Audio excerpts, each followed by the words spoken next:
gudoomiyaha baarlamaanka dowlad goboleedka koonfur galbeed Soomaaliya mudane Abdiqaadir Shariif Sheekhoona Maye iyo tababar ka saabsan habraaca qaadowga daawada qaabadka iyo madaniga geeka Baydhabo ka Dahfuri bahda cadaaladda gobolka Bay kaasoo soo darar doona muddo isbuuc way banaha qayb galay gudoomiyaha maxkamadda sare ee koonfur galbeed wasiir ku tirsan dowlad goboleedka koonfur galbeed bahda garsoorka ururada qareenada saraakiil ku tirsan ciidanka asluubta heeraalayaasha koonfur galbeed iyo marti sharaf shargadiisan way baan korantii meelaasay ku bahda garsoor koonfur galbeed qeybada shargadiisan oo suubiyan dhawaan tababarkan longobadi bahda cadaaladda gobolka Baaya wasiirka wasaaradda garsoorka cadaaladda dowlad goboleedka koonfur galbeed Soomaaliya mudane Maxamed Xuseen Xasan ee sheegay in wasaaradahan walbada ku gobadeen baahiye garsoor ay ku jiray guud ahaan koonfur galbeed Soomaaliya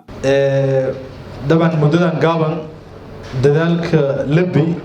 ka wasaaradda cadaalad ahaan iyo ka garsoorka koonfur galbeed oo ay hogaamiyayaan gudoomiyaha maxkamadda sare iyo guddigeeda garsoorka hogaamiyayaan guulo faylo la deeri geek wala meel uu shaqahay may buuhaan garsoor muddo 30 sano ee mashaaran qaadana in mashaaraad la bilaabo mashaar qaadaan taasayna magakoyna af Soomaali iyo sidii awal bilahaada jaray magakoyna magakoy isbedel oo suubi garsoorka guud ahaan may ka maadsanaha golaha idee garsoorka xubnaha sarsara oo gudoomiye la jaray gudoomiyaha maxkamadda sare ya ka maadsan daban wasaaradda liidkii la haytay oo heerkii siyaasadeed ku qayb galay may kale ka amaanay madaxweyne Cabdicasiis oo ahdaaftiis koowad iyo in koonfur galbeed lagu hala cadaalad oo qof walba oo muwaadin koonfur galbeed dhaladina cadaaladii uu mudnaay hala gudoomiyaha maxkamadda sare ee dowlad goboleedka koonfur galbeed Soomaaliya mudane Axmed Ali Muuse oo tababarku qaban gaabiye kurbi ujeedada tababarku iyo wayaabo la kabar doona bahda cadaaladda gobolka Baaya mudane gudoomiye waad ogtahay waad noogu aqoon badan tahay qaanuunka oo maanta lagu shaqeeyo inuu leeyahay habraac wada loo maro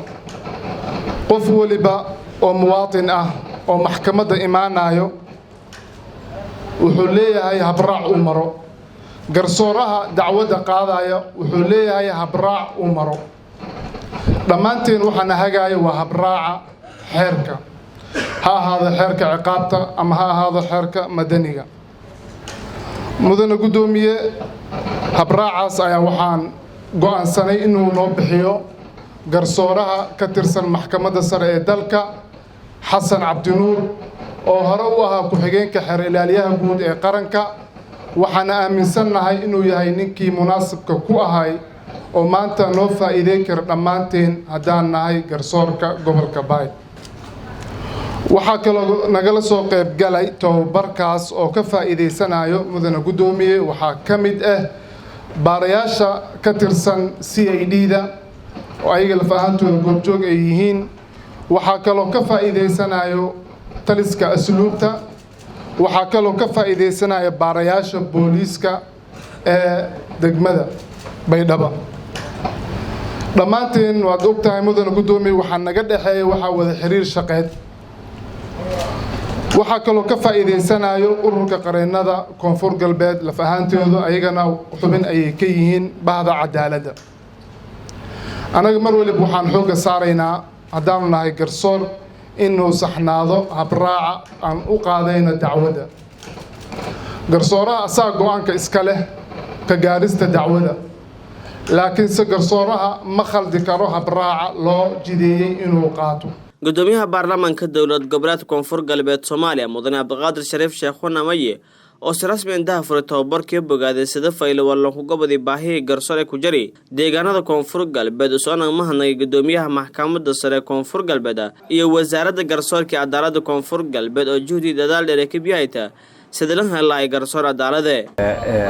Axmed runtii oo aan aqoon dheer u leeyahay maantana runtii waxa halkan laga sheegay ugu badnayd ammaantiisa iyo waxqabadkiisa isaga iyo wasiirkaba runtii gudoomiye waa intaan kugu ogaa baa la ii sheegay intaan kugu ogaa runtii intaas hadii aan la sheegi lahayn maanta aniga ayaa halkan ka sheegi lahaa Axmed waxa waa nin aqoon u leh arrimahan garsoorka iyo sharciyada runtii muddadii uu nala joogeen isbeddelkii lagu sameeyey isbeddelkii ku dhacay horumarkii ay sameeyeen hay'adaha garsoorka dhammaantiin dadka halkan soo istaagay idinka ayaa ka marqaati kacay mudane gudoomiye waa ku mahadsan tahay arrinta labaad aan raba halkan inaan ka caddeeyo runtii dadkuna hore u sheegeen cadaalad la'aan waxa ummadda inaysan noolaan karin cid walba ku baraarugsan mas'uul ha noqdo iyo kan mas'uulka laga yahay waxa weeye waxa ugu muhiimsan qofka bini'aadamka maxay tahay waxa ugu horeysa bulshada u baahan tahay markaad weydiiso wuxuu u baahan yahay cadaalad u baahan yahay meeshaysan cadaalad aysan jirin waad ogtihiin waxa waaye waa de nolol ma jirto waxyaabihii ugu horreeyay khilaafaadka keenayna ama waxa weeye xataa burburkii Soomaaliya la dhihi karo waxyaabihii horseeday waxaa ka mid ah waxa weeye waa cadaalad darro la kala tabanayo qofka markuu cadaalad darro uu tabto oo uu waayo sida uu waxa waa cadaalad uu raadina uu waayo ayaa waxay ku kaliftay meesha markaas waxa waaye waa ay maanta ay nagala dhacday baash marka insha Allah waxaan rajaynaynaa in la xoojiyo